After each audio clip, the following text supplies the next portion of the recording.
Oke, Shalom. Saya membawa kabar baik buat saudara. Jadi Injil adalah the power of God, kuasa Allah.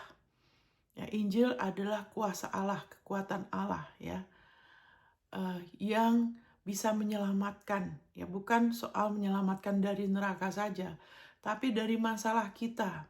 Apapun masalah kehidupan kita, Injil, ya kan? Haleluya, Injil yang benar, Injil kasih karunia, Injil damai sejahtera. Itu ada kuasa di dalamnya. Waktu saya beritakan ini, ada kuasa di dalamnya yang bisa menyelamatkan saudara, menyembuhkan saudara, memulihkan saudara. Haleluya, memerdekakan saudara lebih lagi. Di dalamnya nyata, ya, di dalam Injil yang saya beritakan hari ini, di dalamnya nyata kebenaran Allah, bukan kebenaran manusia. Amin, saudara. Kebenaran Allah yang memimpin dari iman ke iman. Dari iman, ya, iman kepada kasih karunia, kepada jasa Yesus, kepada pengorbanan Yesus, dan terus beriman lagi dan lagi dan lagi kepada pengorbanan Yesus. Ya kan? Haleluya. Thank you Jesus.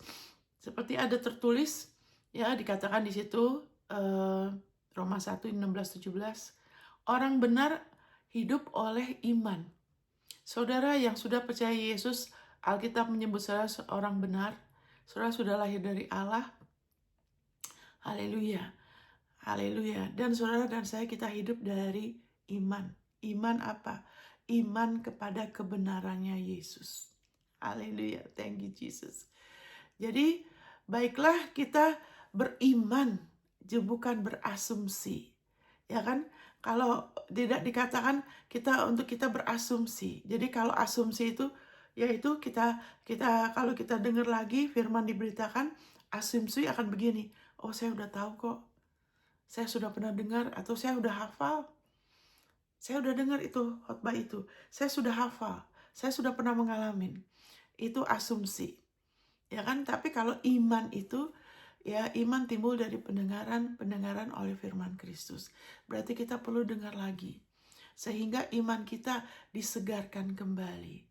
Kula kasih tiraga, iman tidak bisa ditabung, saudara.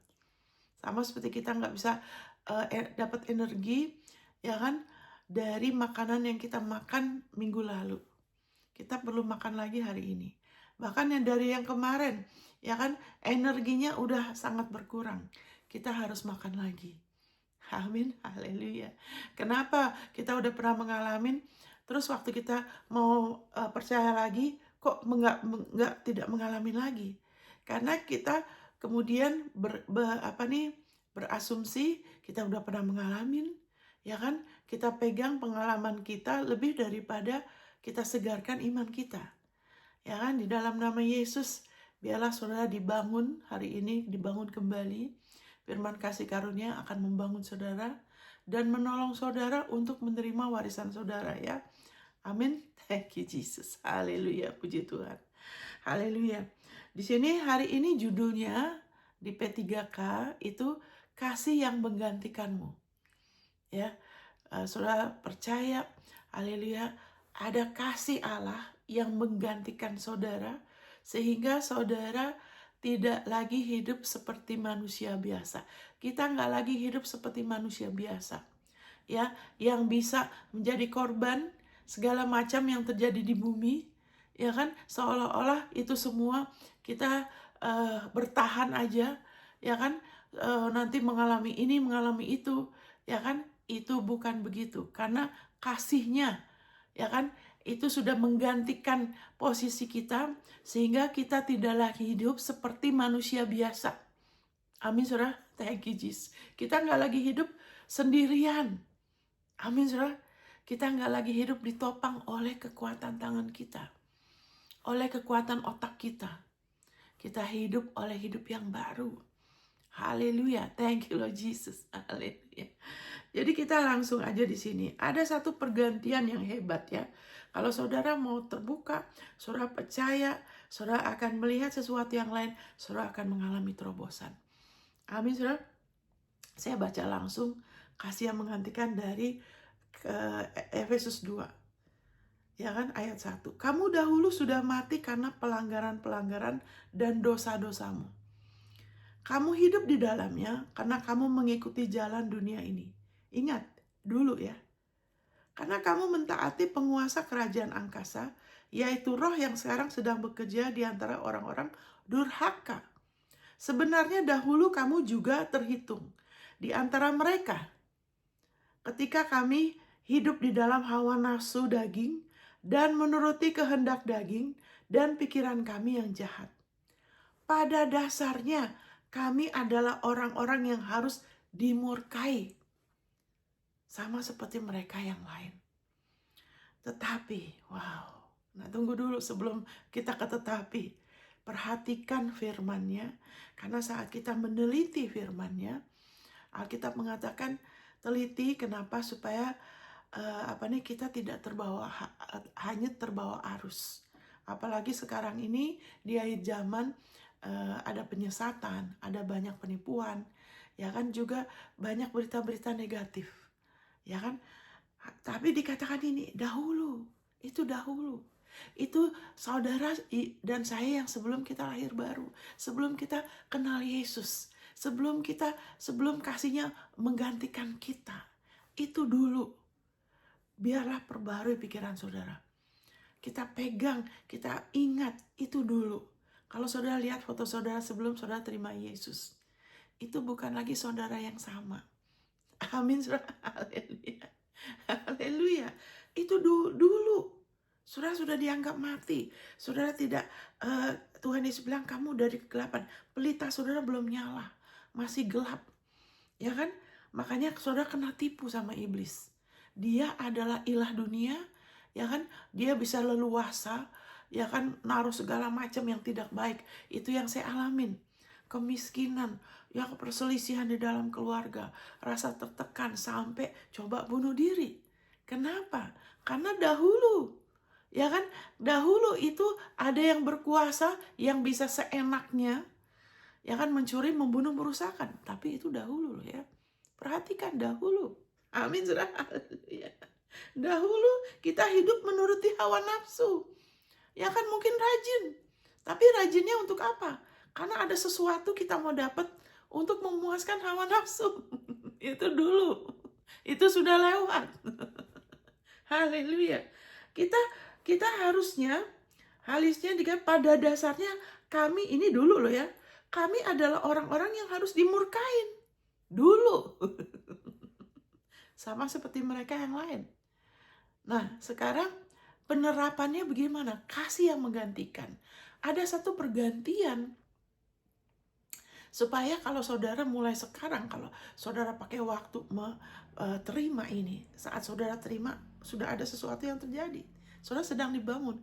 Nah, kalau saudara lebih jauh lagi, memperbarui pikiran saudara. Saudara balik lihat lagi firman ini, saudara perbarui pikiran saudara. Waktu saudara dengar kabar buruk, ada pesawat jatuh. Belakangan ini ada pesawat jatuh, saudara.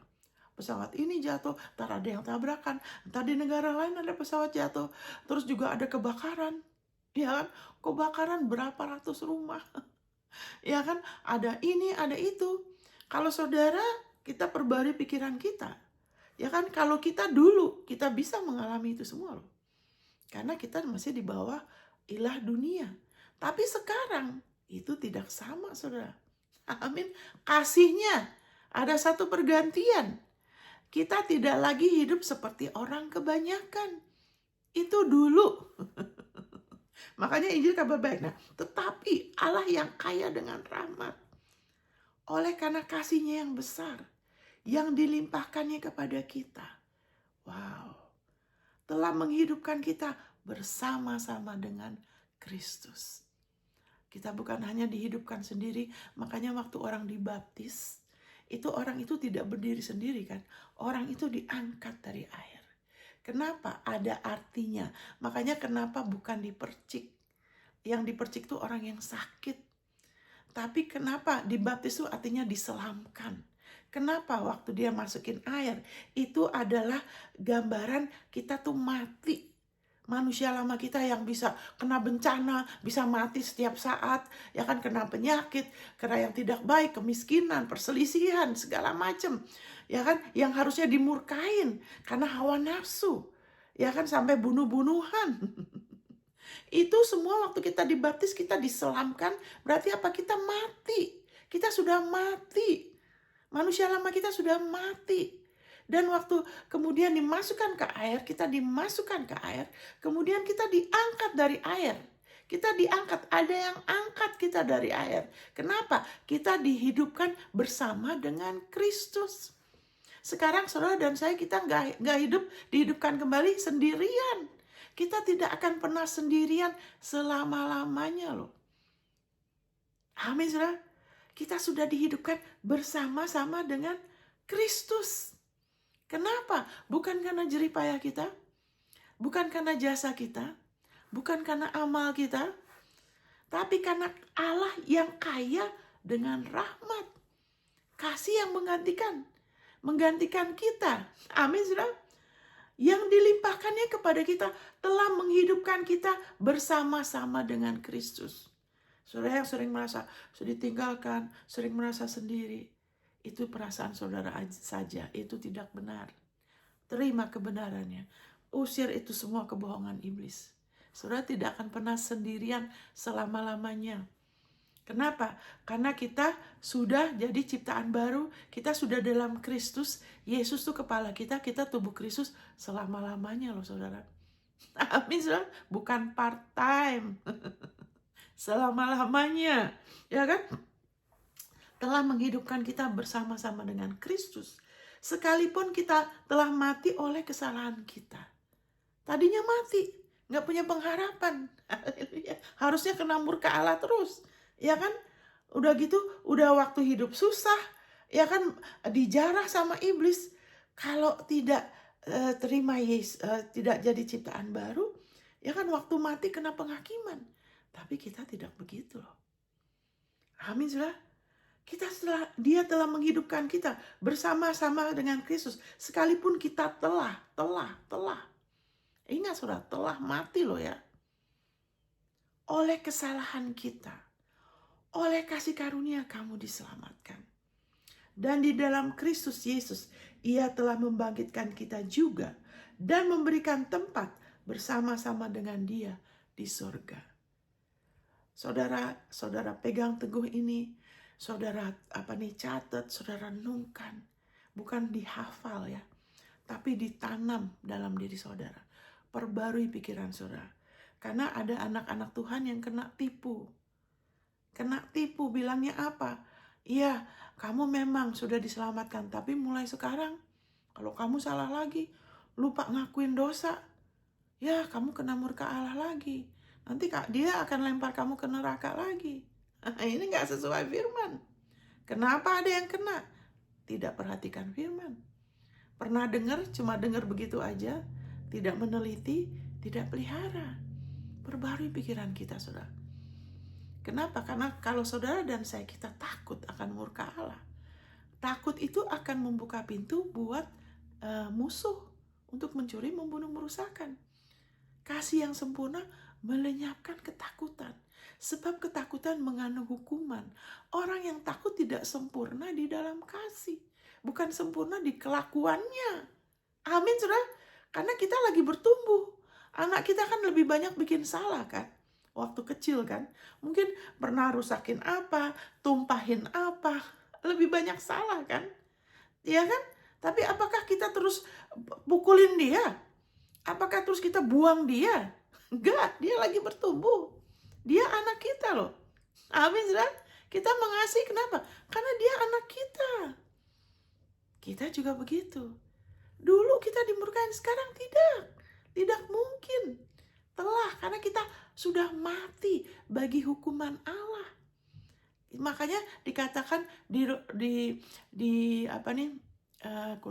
Roma pasal 5, ya kan, ayat 10, ya kan, waktu kita masih seteru sama dia, kita masih lemah, kita sudah diperdamaikan oleh karena darahnya.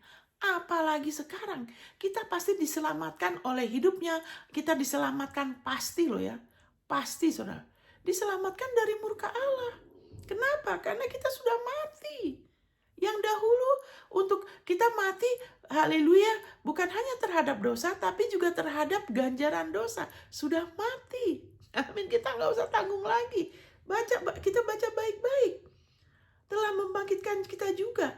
Sekalipun kita telah mati oleh kesalahan kita. Kita dulu sudah mati. Yang harusnya dimurkai, yang sudah dikutuk, sudah selesai. Amin. Dan kita sudah dihidupkan. Dan kita, kalau di sini bahasa Indonesia diberikan tempat bersama dengan dia. Kalau bahasa Inggrisnya itu kita udah sit with him ya. Didudukkan bersama dia, bukan hanya dikasih tempat. Kenapa kita duduk sama Kristus? Karena dia kepala kita. Kalau kita dudukkan kepala kita sama tubuh kita jadi satu kan? Masa saya duduk di sini, terus kepala saya di luar? Kenapa? Ini terjemahannya nggak tepat. Ini tidak tepat, tidak jelas. Tapi harusnya duduk sama Kristus. Karena dia kepala kita tubuhnya loh.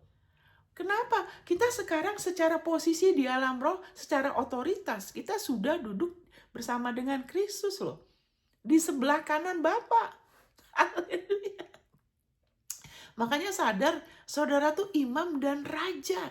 Ada kuasa, ada otoritas di mulut saudara. Waktu saudara mengakui firman-Nya, Allah mengurapi dengan dari hati yang percaya ya. Bukan hanya hafalan seperti mantra, tapi hati yang percaya. Itu ada kuasa. Karena waktu kita sebagai imam dan raja, kita ada urapan. Kita duduk sama dia kepala kita. Ya kan, kita memperkatakan firman, mengakui, deklarasi firman-Nya. Itu kita diurapin, ada kuasa, ada otoritas. Raja kan berkata-kata kan. Raja tuh berkuasa dengan apa? Memberikan titah, memberikan perintah. Kita juga gitu. Amin sudah. Ya, saya baca lagi ya. Saya jangan ke situ dulu. Tenang, jangan ke situ dulu imunnya. Oke. Dia sudah membangkitkan juga dan mendudukkan kita, seated us. Dia yang dudukin kita. Oke, kamu duduk di sini. Jadi itu bukan jerih payah kita ya. Di sebelah kanan Allah Bapa di surga. Nah ini tujuannya apa? Supaya pada masa yang akan datang sekarang ini bicara mengenai sekarang ini setelah Yesus bangkit. Ia mau menunjukkan kekayaan kasih karunia-Nya, menunjukkan kepada kita kekayaan kasih karunia-Nya yang melimpah-limpah. Wow, sesuai dengan kebaikan-Nya terhadap kita dalam Kristus Yesus. Wow, saudara, karena kasih-Nya, ya kan, itu menggantikan kita yang dulu mati, yang harusnya dimurkain, sama seperti yang lain. Tapi ada satu pergantian, kasih-Nya, haleluya, thank you Lord, haleluya, ini artinya ditebus saudara, haleluya, dia mau menunjukkan, ya kan, mau menunjukkan bukan cuman kasih karunia-Nya, tapi kekayaan kasih karunia-Nya yang berlimpah-limpah. Ya kan? Sesuai dengan kebaikan-Nya terhadap kita dalam Kristus Yesus. Wow. Bukan mau menunjukkan murka-Nya, bukan mau menunjukkan hukuman-Nya, ya kan? Tapi rahmat, kemurahan, kasih karunia yang berlimpah-limpah. Wow. Kebaikan-Nya yang melebihi akal pikiran kita. Sebab karena kasih karunia, kamu diselamatkan oleh iman. Itu bukan hasil usahamu, tetapi pemberian Allah. Amin, saudara. Kasih yang menggantikan kita. Karena pemberian Allah, Yesus yang penuh kasih karunia. Yesus, kebenarannya Allah, hikmatnya Allah, kekudusannya Allah, penebusan dia, korban dia. Yesus. Amin, saudara. Thank you, Lord Jesus. Haleluya. Yesus telah diberikan kepada kita sebagai hadiah, pemberian. Amin, saudara. Kenapa? Karena Yesus tidak datang karena doa kita, karena jasa manusia. Yesus datang, itu Allah yang memutuskan untuk memberikan Yesus. Allah yang merancangkan keselamatan, bukan manusia. Makanya dikatakan oleh kasih karunia, itu bukan hasil usahamu. Ya kan? Dikatakan di situ ayat 9, pemberian Allah, ayat 8, Dan di ayat 9, itu bukan hasil pekerjaanmu. Amin. Kita kalau mau bermegah di dalam Tuhan aja. Ya kan? Jangan ada orang yang memegahkan diri. Kenapa firman Tuhan bilang gitu? Karena ada yang memegahkan diri. Saya begini dan begitu tuh. Karena saya. Padahal kita bisa begini dan begitu. Kita bisa melayani, kita bisa berbuat baik, kita bisa bertekun. Wow, mengalami hal yang luar biasa. Kita mungkin ada prestasi, ada hal-hal yang luar biasa, perkara indah. Kita semua bisa pernah mengalami.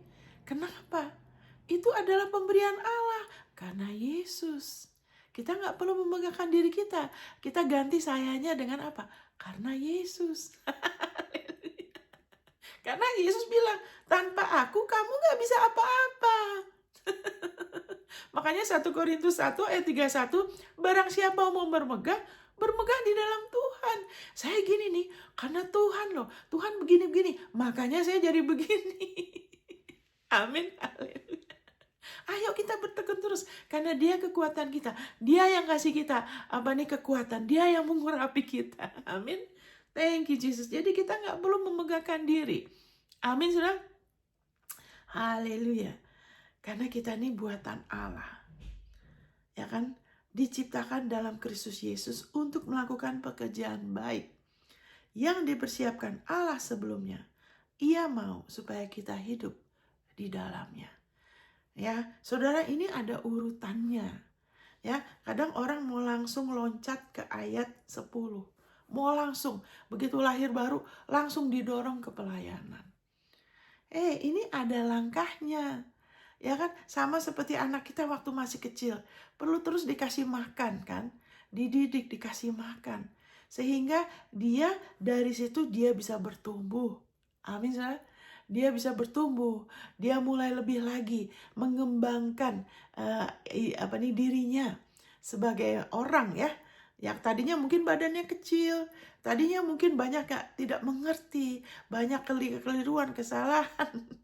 Tapi semakin dia bertumbuh, semakin dia mengerti, haleluya, dia semakin bisa melakukan hal-hal selevelnya dia kan. Kita kan nggak mungkin menyuruh anak kita melakukan apa yang tidak seumur dia. Kita juga gitu, saudara.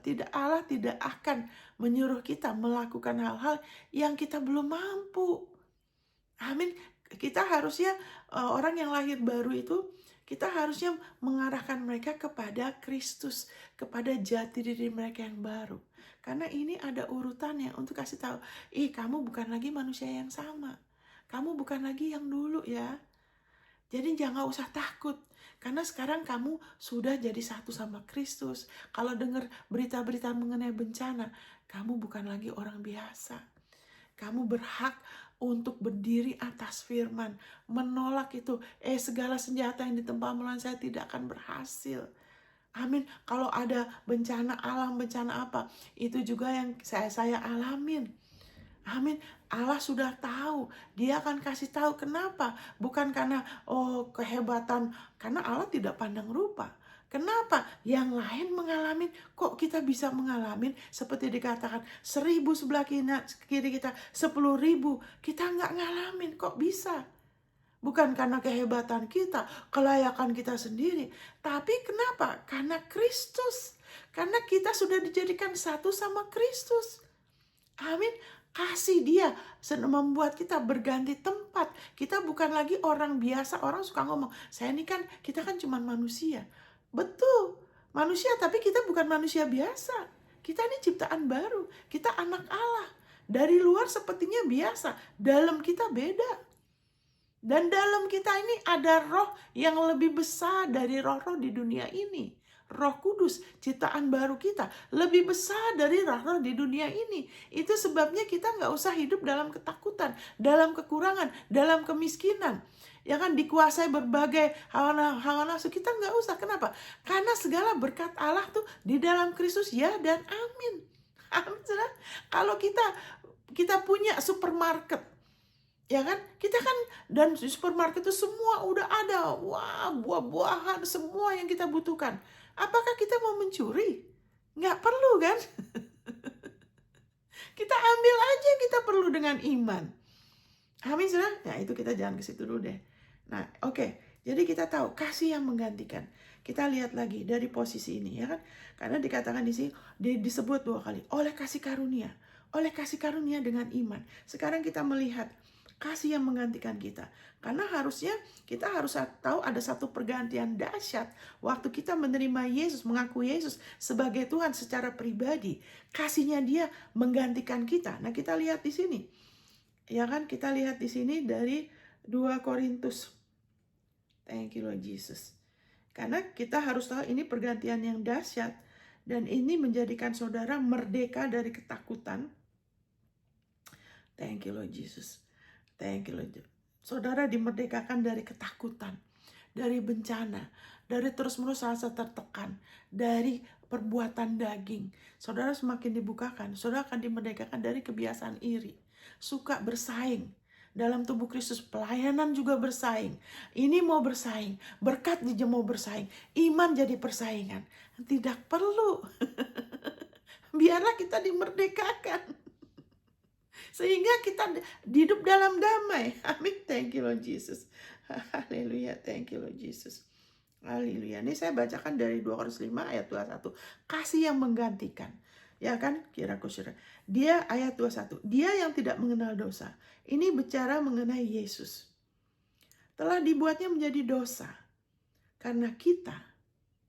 Supaya di dalam Dia kita dibenarkan oleh Allah. Maksudnya apa ya? Sebentar saya minum dulu saudara. Karena tadi saudara kan baca, kita harusnya dimurkain seperti yang lain. Tapi kenapa sekarang kok kita nggak dimurkain? Padahal kelakuan kita belum sempurna. Amin, saudara? Karena oleh kasih karunia, oleh kelakuannya Yesus, kita diperhitungkan sebagai benar. Itu satu pergantian. Kasih Dia, ya kasih Dia yang menggantikan posisi kita. Karena harusnya kita dimurkai. Tapi kenapa Yesus, ya kan, waktu proses penyaliban, Dia telah diperlakukan seolah-olah Dia berdosa. Padahal Dia nggak mengenal dosa. Dia dipukulin, dicambukin, ya kan, sampai daging tulangnya kelihatan. Ya, firman Tuhan mengatakan tulang-tulangku kelihatan. Ya kan, Dia dipaku dengan ada disalib, menderita, Dia ditinggalkan oleh Allah. Dia telah diperlakukan yang seharusnya saudara dan saya menanggung itu. Harusnya saudara dan saya yang dimurkai. Tapi Allah, ya kan, karena kasih-Nya itu menggantikan yang harusnya kita tanggung. Yesus sudah tanggung. Amin, saudara. Yesus sudah tanggung semua rasa sakit, ketakutan, karena maksudnya ditinggalkan Allah. Dia berseru, Allahku, Allahku, kenapa Engkau meninggalkan aku? Karena waktu itu Yesus jadi dosa. Yesus sedang ditimpakan, murka Allah sedang dilampiaskan kepada Dia. Dia telah diperlakukan sebagai saudara dan saya. Murkanya yang harusnya, ya kan, kita tanggung, ditimpakan kepada Yesus. Kenapa? Karena kasih Allah. Inilah kasih itu. Bukan kita yang mengasihi Dia, tapi Allah yang telah mengasihi kita. Dan. Jangan cuma menekankan satu bagian dari ayat. Dan telah menyerahkan putranya bagi pendamaian dosa kita. Itu kasih yang sempurna. Teguhkan diri saudara, ya kan, dalam kebenaran ini sepenuhnya. Yaitu kasih Allah itu bukan hanya Dia mau baik sama kita, bukan hanya Dia mau berkati kita, tapi juga posisi kita sudah berubah. Kita harus rela mau buka diri kita, perbarui pikiran kita, kasih Dia sudah menggantikan kita. Ada satu pergantian yang dahsyat sebab posisi kita yang harusnya dimurkain, yang harusnya ditinggalkan Allah, yang harusnya menderita terus-menerus selama-lamanya di dalam api neraka, itu sudah berganti tempat. Yesus yang sudah menggantikan. Wow. Jadi bukan soal supaya nanti kita masuk surga, nanti kita masuk surga. Bukan hanya itu, saudara. Sekarang pun posisi kita waktu kita terima Yesus, posisi kita sudah, semua manusia tuh sudah ada keselamatan tuh tersedia untuk semua orang. Tapi waktu kita terima secara pribadi kita berganti tempat. Amin, saudara. Sekarang di tempat kita ini adalah tempatnya kelayakan Yesus. Di mana Yesus itu sempurna, dia tidak pernah ada dosa di mulut dia, di dalam dia juga tidak ada, ya kan? Dia tidak ada cacatnya, di hadapan Allah dia kudus, dia benar. Amin, saudara. Haleluya. Thank you Jesus. Dia bijaksana. Ketaatan Yesus adalah sempurna. Wow, dikatakan di Roma 10. Haleluya. Kita ke situ sebentar, kita mampir ke situ sebentar, saudara ya. Mampir ke situ sebentar, ya kan? Thank you Jesus.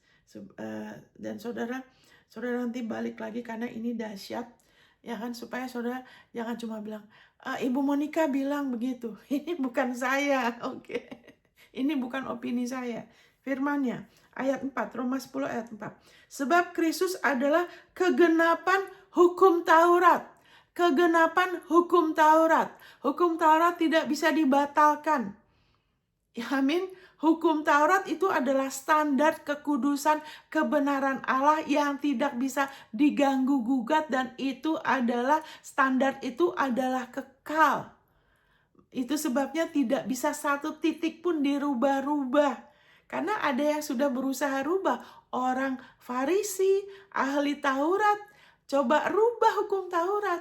Supaya apa? Supaya mereka pakai standar sendiri, ya kan, dibenarkan di hadapan Allah pakai standarnya sendiri. Tidak bisa. Amin. Makanya mereka punya kesulitan terima dari Tuhan. Karena menurut standar mereka sendiri, mereka berhak untuk terima karena mereka benar di mata mereka.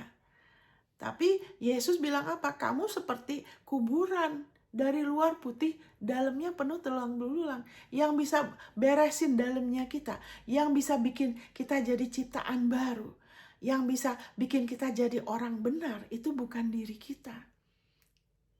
Kita bisa dari luar pura-pura. Itu namanya agamawi. Cuma dari luar aja. Tapi dalamnya tidak baru. Yang hanya bisa merubah dalam kita, itu hanya kasih karunia Tuhan Yesus Kristus. Amin, saudara. Itu sebabnya dikatakan di sini, sebab Kristus adalah kegenapan hukum Taurat. Yesus Kristus sudah mengenapi hukum Taurat. Kenapa? Untuk kita. Dia nggak perlu genapi hukum Taurat buat dirinya, karena dia yang kasih hukum Taurat. Amin, saudara. Yesus bilang apa? Yang ngelihat aku ngelihat Bapa. Kan buat apa dia genapin? Dia sudah dari sononya, dari asalnya dia oke kok, dia benar kok, dia kudus. Tapi dia datang sebagai manusia untuk menggenapi untuk kita. Karena kita nggak bisa menggenapin. Kita nggak bisa coba-coba cuma dari luar begini-gini. Kita tidak bisa loh. Kenapa masih ada orang Kristen yang masih lagi ini hukum Taurat? Sudah digenapin. Jangan korek-korek lagi. Kecuali mau kena kutukan, bisa kena kutukan. Karena kalau kita mau coba-coba menggenapin lagi, sedangkan Yesus sudah buka pintu bagi kutukan. Karena Alkitab mengatakan di Galatia 3, terkutuklah orang yang hidup di bawah hukum Taurat. Kenapa? Karena tidak bisa loh. Dikatakan di Roma 3, ya kan, ayat 20-26. Tidak ada seorang pun yang akan yang dibenarkan Allah, ya kan, berdasarkan hukum Taurat. Jadi kenapa orang coba-coba lagi? Sudah jelas dibilang, kenapa buta? Kenapa tidak bisa lihat? Karena merasa dirinya benar dari perbuatannya sendiri. Kenapa orang Farisi ahli Taurat tidak bisa lihat Yesus, tidak bisa terima dari Yesus? Karena kebenaran diri kita sendiri. Kalau kita pegang, kita rasa kita benar dari kelakuan kita, itu akan membutakan mata kita. Amin, saudara. Itu sebabnya baiklah kita terus terbuka. Kita terus mau percaya, beriman sama kebenarannya Yesus. Supaya kita tidak dibutakan. Amin, saudara. Haleluya. Nanti hidupnya jadi susah. Gak pernah ada damai. Seperti orang mendayung terus. tapi nggak pernah sampai-sampai. Sudah seberapapun kayak, itu saatnya untuk datang sama Yesus. Amin. Ini, ya kan? Saya bacakan ya. Sebab Kristus adalah kegenapan hukum Taurat, bukan hanya titik, tapi dikatakan kabar baik. Sehingga kebenaran diperoleh tiap-tiap orang yang percaya. Ya, saya pernah dulu sharing, saudara dengar lagi, kita dulu tidak ada yang naik kelas. Ya kan, semuanya angkanya merah. Mungkin ada yang lebih baik kelakuannya, ada yang kurang. Mungkin ada orang yang lebih jahat, ada yang baik dari perbuatannya. Tapi tidak ada yang naik kelas. Kenapa? Karena harus 100 nilainya. Biarpun, saya udah berusaha baik-baik, gimana? Nggak bisa. Hukum Taurat tidak bisa begitu. Hukum Taurat tuh harus mutlak 100%. Dalam dan luar. Yesus bilang, kamu nih kalau inginkan sesuatu aja punya orang udah dosa. Udah deh, sudah tidak layak. Tidak bisa, saudara. Makanya Yesus datang untuk memberikan hidup, dan dia memberikannya hidup dengan cara apa? Menggenapi hukum Taurat buat kita. Berganti tempat sama kita, sehingga haleluya, kita menjadi ciptaan baru. Kita menjadi orang benar. Kita tidak lagi di bawah kuasa si jahat. Ya kan? Dia nggak bisa lagi seenaknya mencuri, membunuh, merusakkan dari kita. Amin, saudara. Itu Injil. Makanya Yesus waktu dia datang, Alkitab bilang, dia berkeliling berbuat baik. Dia berkeliling menyembuhkan orang yang dikuasai iblis, orang yang ada sakit, ada yang mati hidup lagi, yang tidak ada matanya lagi, yang tidak ada tangannya bisa keluar lagi. Kok bisa begitu? Karena Yesus adalah kelayakannya Allah. Waktu orang datang sama kelayakannya Allah, orang datang kepada Yesus, orang datang kepada kebenarannya Allah yang Allah anugerahkan, orang-orang mau rela merendahkan diri datang sama Yesus. Mereka semua yang percaya, mereka terima. Kenapa? Karena mereka sedang terima melalui kelayakannya Allah, Yesus. Karena sekarang kenapa kita berdoa di dalam nama Yesus? Kenapa? Karena Yesus yang mengenapi hukum Taurat buat kita.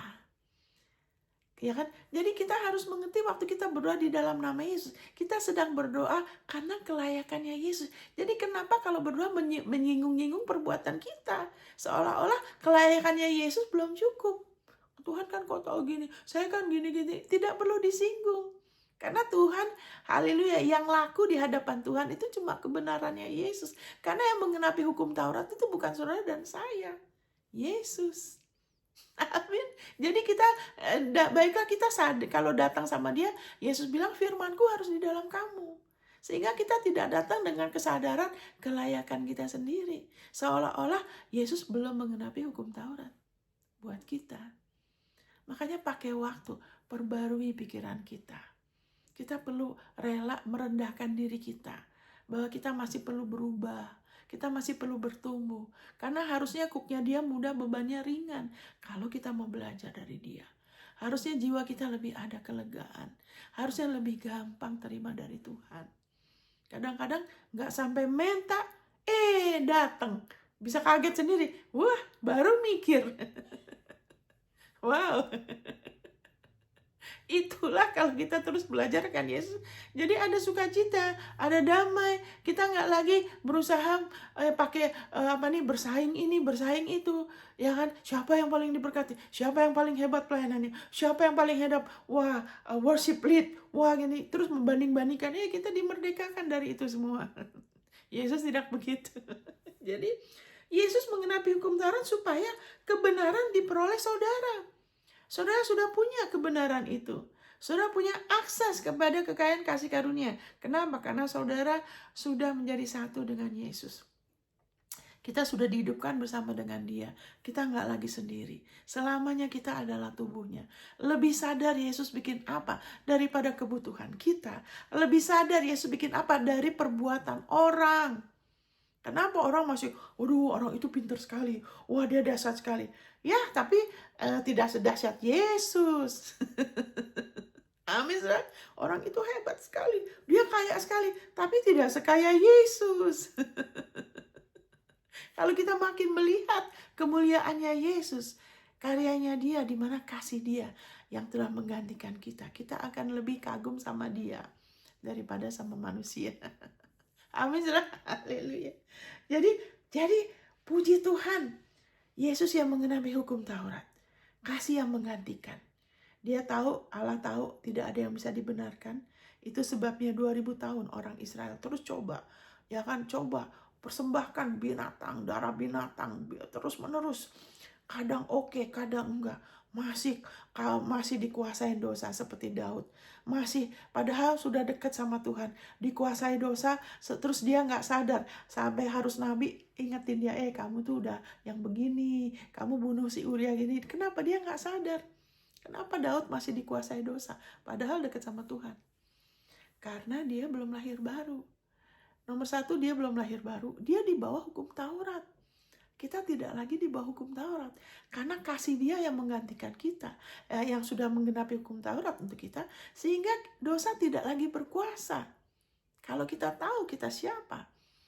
Kita lebih lagi. Dosa itu harusnya nggak berkuasa. Itu Roma 6. Kita ke situ sebentar ya. Roma 6, saudara. Jadi kalau orang, kadang-kadang orang tuh kalau mulai belajar kasih karunia, terus kalau nggak terus bertekun, dia berasumsi dia udah tahu. Seperti anak kita kan, makin waktu dia bertumbuh kan, dia mulai remaja, kadang-kadang ada anak remaja yang pikir dia udah tahu. Dikasih tahu nggak mau dengar. Saya udah tahu kok. Kadang juga gitu. Anak Tuhan baru mulai belajar, wah kabar baik kasih karunia Yesus udah begini, Yesus gitu. Terus berasumsi udah tahu. Sehingga apa? Sehingga kemudian tidak terlalu mau dengar lagi, tidak terus bertekun, ya kan, bikin ini, akhirnya terus mengalami masalah. Ada yang terus nggak mau lagi belajar mengenai kasih karunia. Kenapa? Karena mau buru-buru. Kita perlu bertekun. Amin, saudara. Karena ini efeknya kalau kita pikir kita sudah tahu kasih karunia. Ini efeknya. Roma 6. Saya bacakan. Ini efeknya. Roma 6 ayat 14. Sebab kamu tidak akan dikuasai lagi oleh dosa. Itu efeknya kalau kita lebih tahu kasih karunia. Karena kamu tidak berada di bawah hukum Taurat, tetapi di bawah kasih karunia. Jadi kalau seorang pikir, saya udah tahu, saya pernah dengar, saya pernah belajar, saya udah tahu tuh kasih karunia. Tapi masih dikuasain kebiasaan gosip, kebiasaan iri, terus suka bohong. Ya kan, kalau di depan pendeta suka pura-pura, di belakangnya ngapain, kenapa begitu? Masih dikuasai dosa. Tapi ngomongnya, saya udah tahu kasih karunia. Kenapa masih berkuasa dosa? Kenapa? Masih ada takut. Kalau depan pendeta, kalau di depan saya orang itu kadang takut. Suka pura-pura atau bohong. Kenapa? Saya nggak hukum. Kenapa? Karena masih belum mengerti kasih karunia. Karena kalau sudah mengerti, lebih diteguhkan, lebih bertekun, kita nggak usah pura-pura sama orang. Amin, kita tahu sekali ada damai. Amin, thank you, kita dosa nggak lagi berkuasa. Ada ya, iblis akan coba ya. Tapi kita bisa terus bertumbuh, kita terus berdiri, kita terus bisa, haleluya, thank you, menguasain. Kalau dulu mungkin suka dendam berhari-hari, ya kan, makin lama dendamnya, kebiasaan itu makin kurang. Kalau dulu suka ngomongin orang, lama-lama, ngapain sih, enggak, saya tidak mau. Kok kenapa semakin berkurang? Semakin tidak lagi dikuasain. Kalau semakin tahu kasih karunia. Jadi bukan berusaha pakai kekuatan sendiri, tidak bisa. Kita perlu kasih karunia dia. Supaya tidak dikuasai dosa, kita perlu terus kasih karunia dia, perlu diteguhkan. Karena kalau kita terima kelimpahan kasih karunia, kelimpah itu berarti harus banyak. Kita harus dengar banyak, perlu lebih lagi mau terima, mau dirubahkan. Kita kalau terima banyak, kita dengar banyak. Kita mau menekunin, menghayatin, menghamatin. Ya kan? Kasih karunia dan anugerah kebenaran. Posisi benar kita. Karena waktu Yesus ya kan berganti tempat sama kita, identitas kita juga beda. Kita nggak lagi manusia yang lama. Kita nggak lagi manusia yang bisa dimurkai Allah. Kita dapat identitas baru. Alkitab menyebut kita orang kudus. Loh, kita bikin apa sih? Kok dibilang orang kudus? Apakah karena kita rajin puasa, kita rajin ini, rajin berbuat baik, rajin pelayanan, orang kudus? Oh, kita orang kudus karena darahnya. Karena dia sudah mengenapi hukum Taurat untuk kita. Dan kasih dia sudah menggantikan kita. Sehingga Yesus, kekudusannya dia, kebenarannya dia, posisi benar dia di mana dia tidak ada celah. Dia 100% benar. Dia tidak ada cacatnya. Dia kudus. Posisi itu diberikan kepada kita. Sebagai anugerah. Makanya saudara, Alkitab menyebut saudara orang kudus. Ini aja nih, saya bicara begini, ada orang yang masih belum dibukakan, belum pewahyuan, sehingga disuruh puasa supaya kamu jadi kudus. Mana bisa puasa menguduskan kita?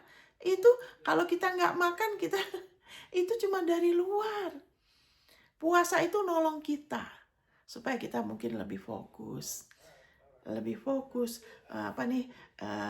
Waktunya kita lebih kalau cuma puasa aja tidak pakai waktu sama firman, itu kurang ada gunanya, saudara. Kalau kita puasa, kita juga harus izinkan firman-Nya, ya kan, supaya ada efek, karena kita mau fokus ke firman. Bukan hanya tidak makan, nggak ada gunanya. Itu tidak bisa menguduskan kita, karena kita tidak lahir baru, karena kita begini dan begitu. Betul nggak? Makanya dikatakan, oleh kasih karunia ya, kamu diselamatkan. Kita tidak berubah dari orang yang harusnya dimurkai, jadi orang kudus, jadi orang benar. Kita tidak berubah karena kita melakukan sesuatu dari perbuatan kita loh. Kita berubah karena kasih karunia. Karena iman kepada kasih karunia. Itu tadi Efesus 2 dikatakan, ya kan? Oleh iman, melalui kasih karunia, oleh iman kamu diselamatkan, kamu bertumbuh, kamu diberkatin. Oleh iman melalui kasih karunia, kamu sudah disembuhkan. Oleh iman melalui kasih karunia, kamu dilindungin. Oleh iman melalui kasih karunia, masalahmu sudah ada jalan keluar. Oleh iman melalui kasih karunia, keberhasilan, kemakmuran adalah warisanmu. Oleh iman melalui kasih karunia. Amin, saudara. Haleluya. Haleluya.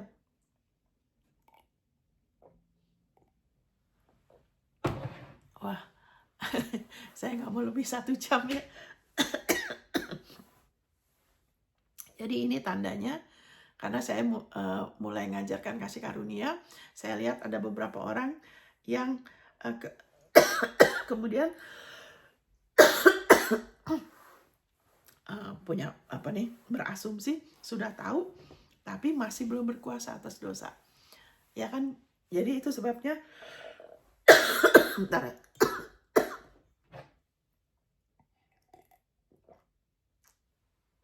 Itu sebabnya kita bertekun aja terus ya.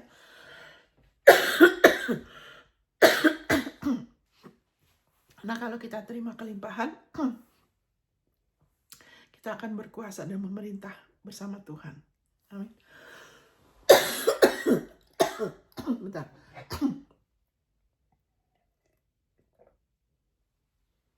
Amin. Amin. Kita akan berkuasa dan memerintah bukan nanti. Walaupun kita nanti akan ada yang memerintah sama dia. Tapi di dunia ini sekarang kita akan berkuasa dan memerintah terhadap dosa, terhadap apapun yang iblis coba lakukan melalui Tuhan kita Yesus Kristus. Itu Roma 5 ayat 17. Amin. Jadi ingat, Yesus sudah menggenapi hukum Taurat buat saudara. Dia sudah kasihnya menggantikan. Dia tahu saudara dan saya kita lemah, kita tidak mampu. Dia yang menggantikan. Wow, terima kasih Tuhan Yesus. Dan karena dia sudah menggantikan, sekarang saudara ada di posisi dia, di mana saudara Allah memperlakukan saudara seolah-olah saudara layak. Tapi biarlah kita sadar, saya layak karena Yesus. Sehingga kita tidak jatuh dalam kesombongan. Kita tidak jatuh dalam agamawi. Amin. Kita jangan lupa bahwa kita tidak layak karena karena amal kita, karena pelayanan kita, karena pengorbanan kita. Tidak. Karena itu semua tidak sempurna. Itu semua buah. Amin, saudara. Itu semua buah.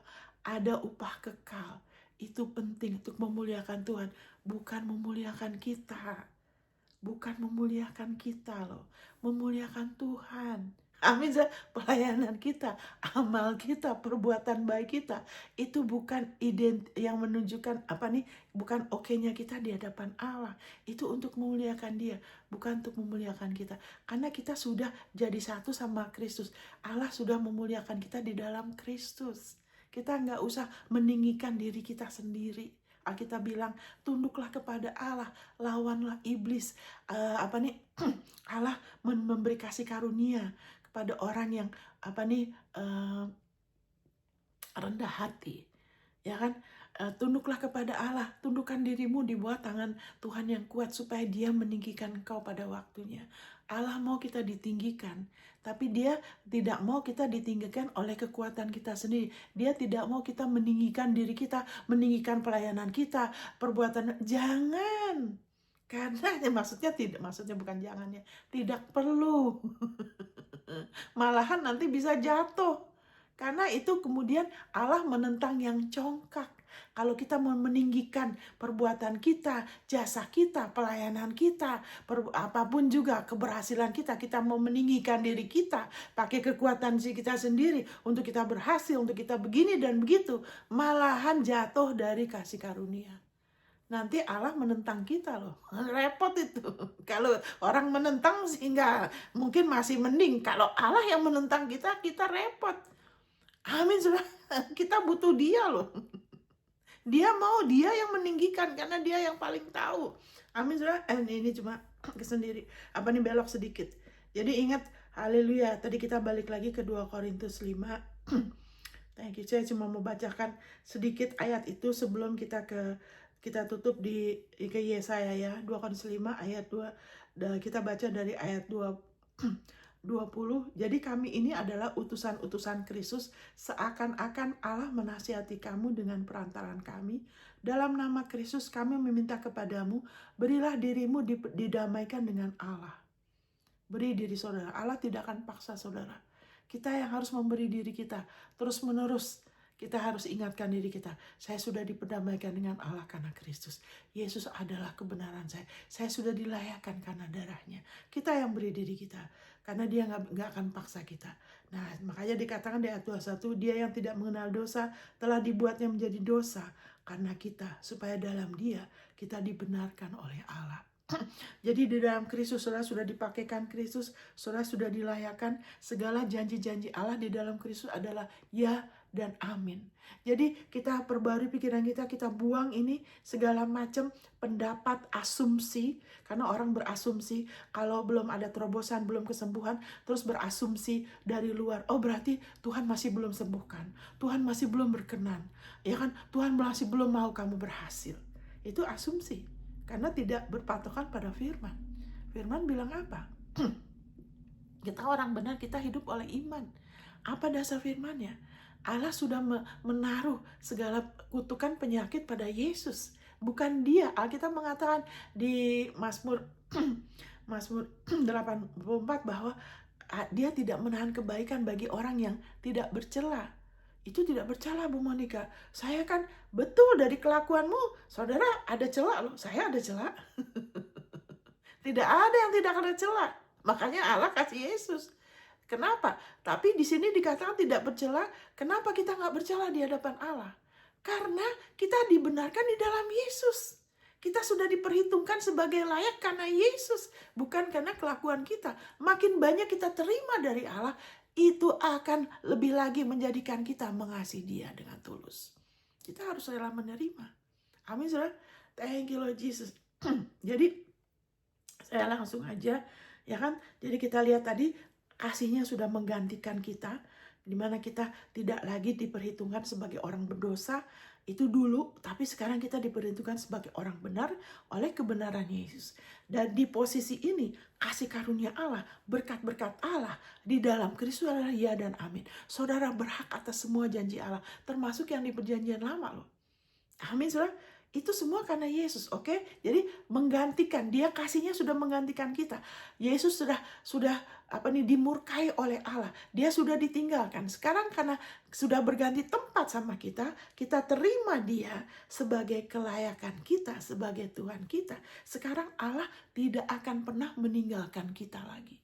Tidak akan pernah. Saudara salah, saudara benar selamanya. Alkitab bilang, Roh Kudus tinggal di dalam saudara selama-lamanya. Allah tidak akan pernah meninggalkan saudara. Saat saudara berseru, ya kan Alkitab bilang, dia mendengar seruan kita karena kita orang benar. Bukan karena kita layak atau tidak layak dari perbuatan kita. Makanya perbarui pikiran kita. Amin, saudara. Perbaruin, kita perlu lebih sadar posisi kita ini, bahwa kita adalah orang benar. Dikatakan di Mazmur 36, 34, orang benar berseru dan Allah dengar. Allah sudah ada rohnya di dalam kita. Roh Kudus bukan aja di dalam kita hanya waktu kita benar aja. Ya kan? Kalau dulu Daud itu belum di bawah kasih karunia. Dia terbatas karena dia masih di bawah hukum Taurat. Amin, saudara. Makanya dia pernah minta, jangan ambil Roh Kudusmu daripadaku. Sekarang itu tidak cocok dinyanyikan untuk tubuh Kristus. Kenapa ada lagu seperti itu? Karena orangnya belum dapat pewahyuan. Karena orang mau berasumsi, bukan jadikan firman sebagai patokan, tapi berasumsi, aduh saya udah salah, saya merasa kering, saya merasa takut, Allah sudah meninggalkan saya. Itu perasaan orang itu bukan kebenaran, itu asumsi. Baiklah kita hidup oleh firman, hidup oleh iman, bukan oleh asumsi. Amin, saudara. Puji Tuhan. Jadi sekarang Allah dikatakan di Ibrani 13, ya kan, ayat 5, 6, Allah tidak akan pernah meninggalkan kita. Kita tidak usah jadi budak uang. Amin, kita nggak usah jadi budak orang, hidup menyenangkan orang, karena Allah tidak akan pernah meninggalkan kita. Dia bantu kita, dia berkati kita karena Yesus. Amin. Segala janji Allah di dalam Kristus adalah ya dan amin. Amin, saudara. Oke, jadi kita lihat itu ada pergantian. Saya cepat aja, saya mau bacakan ini. Yesaya 53, saudara. Sebelum kita pejamuan, kita akan pejamuan ya. Yesaya 53 dikatakan, saya langsung aja, ini bicara mengenai Yesus. Ini adalah profetik ya. Satu perkataan profetik yang menyatakan mengenai Yesus. Waktu itu Yesaya hidup sebelum Yesus ada. Ya, kita mengatakan dia jadi saksi dan dia kasih profetik ini ada di ayat 3 saya bacakan. Ingat, kasih dia sudah berganti tempat. Ya kan? Iya, di sini bicara mengenai Yesus. Ia dihina dan dihindari orang, seorang yang penuh kesengsaraan dan yang biasa menderita kesakitan. Yesus waktu dia datang di bumi. Ingat, ya kan, dia mengalami ini semua buat kita loh ya. Ia sangat dihina sehingga orang menutup mukanya terhadap dia, dan bagi kita pun dia tidak masuk hitungan. Dia sangat dihina waktu dia disalib. Itu puncaknya dari dia sangat dihina, dia ditinggalkan Allah. Ya kan, orang-orang mengejek dia. Oh, mana tuh? Katanya dia bisa gini gitu. Tuh, kok ternyata dia diam aja. Allah tidak menolong dia. Itu kan, dia sangat dihina, saudara. Iya kan? Kenapa? Harusnya kita loh. Tapi dia, kasih dia sudah menggantikan kita. Ya kan? Waktu itu orang-orang juga meninggalkan dia.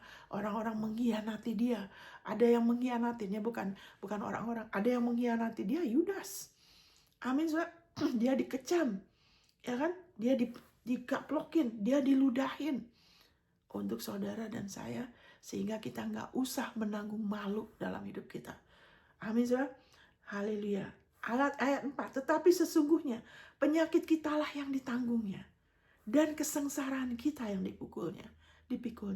Padahal kita mengira dia kena tulah, dipukul dan ditindas Allah. Wow. Pilatus saja, orang berdosa bisa tahu, saya nggak dapet salah dia loh. Kenapa dia mau dihukum? Tapi orang-orang agamawi sangat berkeras dipakai iblis. Karena mereka merasa, wah, kita kan udah menggenapi hukum Taurat. Ini dia bilang dia anak Allah. Dia mau jadi tidak kenal Allah dengan benar. Tidak mau tunduk kepada kebenaran Allah. Ya kan? Jadi orang pikir, oh benar. Wah, dia dipukul dan ditindas Allah loh ya. Kenapa Allah tidak bantu dia? Padahal dia sedang berganti tempat sama kita. Wow. Tetapi dia tertikam. Ayat 5. Dia tertikam. Yesus telah ditikam oleh karena pemberontakan kita. Dia telah diremukkan oleh karena kejahatan kita. Ganjaran yang mendatangkan keselamatan bagi kita ditimpakan kepadanya. Dan oleh bilu-bilunya kita menjadi sembuh. Wow, saudara. Haleluya, terima kasih Tuhan Yesus. Haleluya. Kami sangat bersyukur. Haleluya, terima kasih Tuhan Yesus. Engkau telah menggantikan kami. Kasih-Mu yang hebat. Sampai selesai Engkau taat kepada Bapa. Terima kasih Tuhan Yesus. Haleluya, terima kasih. Saudara terima ini secara pribadi. Saudara mengucap syukur. Terima kasih Tuhan Yesus, Engkau sudah ditikam oleh karena pemberontakan saya. Engkau sudah diremukkan oleh karena kejahatan saya. Ganjaran yang mendatangkan keselamatan bagi saya sudah ditimpakan kepadamu. Terima kasih Tuhan Yesus. Oleh bilu-bilu-Mu saya sudah sembuh. Saya juga sembuh dari sakit hati, dari rasa malu, dari penolakan, dari apapun yang tidak baik. Jiwa saya disembuhkan, bukan hanya tubuh, jiwa saya juga disembuhkan. Dari hawa nafsu, dari rasa kering, kepengen dikasihin orang pakai kekuatan sendiri, dari rasa malu saya disembuhkan, dari penolakan, dari mengasihani diri. Terima kasih saya disembuhkan karena ganjaran itu sudah ditimpakan kepadamu. Wow, saudara, terima firman-Nya secara pribadi, sehingga itu semua akan mendatangkan kelegaan di jiwa saudara. Kelegaan kita bukan datang dari luar ya. Wah, kalau saya udah ada pacar, udah bisnisku udah berhasil, hutangku udah beres, itu semua dari luar. Kelegaan kita adalah karena Yesus. Itu mulai dari dalam, di jiwa kita. Kita nggak usah tunggu nanti akan manifestasi. Waktu kita belajar akan Yesus. Ini kan Yesus bilang, datang kepadaku, serahkan beban, ya, karena aku lemah lembut dan rendah hati, belajar akan aku. Terus pakai kuknya aku. Pakai kuknya dia apa? Berarti kita mau bertekun. Itu kuknya dia. Kuknya aku mudah, bebanku ringan. Kita jangan bosan-bosan, jangan jemu, jangan mengeluh. Kalau kita harus tenang, ya kan, kenapa sih gini? Saya dulu begitu, mengeluh. Tuhan, kenapa sih hidup ini kok susah amat sih? Tapi dia bilang, pakai kuknya aku. Jiwamu akan ada kelegaan. Jiwa saudara kan, saudara nggak lagi melakukan hal-hal untuk gengsi, menutupi rasa malu. Mau begini gitu, untuk membuktikan siapa saudara. Karena saudara mungkin pernah ditolak orang, saya tidak tahu masalah saudara. Saudara mungkin pernah dihina orang, saudara mau membuktikan keberhasilanku. Kita nggak perlu. Izinkan, saudara terima ini. Ganjaran itu harusnya saya yang dimurkai, harusnya saya dihukum, harusnya saya masuk ke dalam api, dibakar selama-lamanya dalam penderitaan. Tapi Yesus telah berganti tempat dengan saya. Wow, terima kasih Tuhan Yesus. Saya percaya, haleluya, saya sudah ditebus dari segala penyakit, kemiskinan. Amin, saudara. Thank you Jesus. Sehingga saudara mulai, jiwa saudara makmur, ada kelegaan yang lebih besar, itu akan keluar. Berkat dia lebih lagi manifestasi. Tapi itu buah. Itu buah. Itu bukan kering jerih payah kita tanpa dia. Kalau kita dalam dia, kita akan jadi orang yang giat. Tapi giatnya itu dari iman. Dari kekuatan roh. Bukan jiwa, bukan kemauan keras. Paksakan diri kita, paksa orang, suka memaksakan kemauannya karena harus. Itu bukan begitu, saudara. Karena ada orang yang begitu, di pelayanan juga gitu. Sama Tuhan juga gitu. Ketahuilah, Tuhan tidak akan tunduk sama kita loh. Kita yang harus mau rendah hati menundukkan kemauan kita. Dia nggak akan pernah tunduk sama kita. Maksudnya ikutin mau kita yang nggak sesuai firman, dia nggak mungkin. Kalau sesuai firman boleh. Tapi kalau nggak, Tuhan tidak akan pernah mau ikut kemauan kita yang tidak benar. Maunya kita sendiri nggak bisa. Tapi kalau kita terima firman-Nya, wow, saudara, semuanya, segala berkat Allah di dalam Kristus adalah ya dan amin. Dia lebih mau saudara makmur daripada saudara. Tapi mulai dari jiwa kita. Yesus bilang di Matius 11 ayat 28-29, pakai kuknya aku, ya, kuknya aku mudah, bebanku ringan. Kuk itu 2, berarti kita ikut dia. Kita belajar terus akan dia. Itu jadi pusat kekristenan kita. Fondasi. Kita punya fondasi yang kokoh. Fondasinya ialah Yesus. Sehingga tubuh dan darahnya, sehingga kita nggak akan dipermalukan. Amin, saudara. Ya kan? Nah, saudara bisa baca sendiri ya. Kita sekalian sesat seperti domba, masing-masing kita mengambil jalannya sendiri, tapi Tuhan telah menimpakan kepada siapa? Bukan kepada kita. Makanya kalau orang nggak sembuh-sembuh, buang itu asumsi. Oh, Tuhan belum mau sembuh, ada maksud Tuhan. Tidak, Allah sudah bilang, dia sudah menimpakan kepada Yesus kejahatan kita. Ya kan, ganjaran kita sudah ditimpakan. Buang itu semua, segala asumsi yang tidak benar. Amin, terima firman-Nya. Thank you Lord Jesus. Nah, saudara bisa baca sendiri, kita tidak ada waktu ya. Waktunya saya nggak mau lebih dari 1 jam. Saya berusaha, saudara bisa baca sendiri dan jadikan pribadi supaya ada efeknya. Ya kan, kenapa saudara lahir baru? Karena saudara mengakui secara pribadi kan. Bukan orang tua saudara yang ngakuin saudara, bukan suami saudara yang ngakuin, bukan teman sahabat saudara yang ngakuin bahwa saudara kan ngaku dari mulut saudara, makanya saudara lahir baru. Kalau kita mau mengalami jiwa kita lebih ada kelegaan, kita harus izinkan kita ngaku dari mulut kita. Amin, saudara. Nanti kalau sudah gitu, itu akan manifestasi keluar. Kemakmuran, keberhasilan, tapi kita akan aman. Kenapa? Karena kita tahu itu semua karena Yesus. Kita tidak akan dicobai untuk pakai kemakmuran, keberhasilan itu sebagai jati diri kita. Nanti kita jadi sombong. Nanti iblis akan bisa jarah. Di mana ada kesombongan, buka pintu sama dia. Karena itu sifatnya iblis, sombong, congkak.